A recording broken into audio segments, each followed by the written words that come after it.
In this video, I'm going to show you how to remove background noise in WavePad. So as you can see here, I have a audio clip with some background noise. So if I play this for you, you'll be able to hear the static.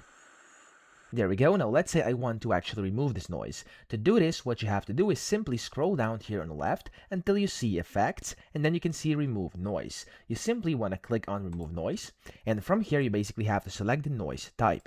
So there's a bunch of different ones over here. You have to select like the type of noise you have in case it's on the list over here, but if it's not, you can just click on automatic noise removal. So for example, I'm going to go with automatic here. I'm going to click on next. Then you have to wait for a few seconds. You could also preview it, and it's going to start cleaning your noise. Then you can listen to your preview, and for me, it sounds a bit better. As you can see, you can't actually hear anything. Then simply click on the next button again, and this is going to start cleaning, and as you can see, most of my background noise has been cleaned. So that's how you do it. I hope this video helped you out. If it did, please subscribe to the channel and help me out as well.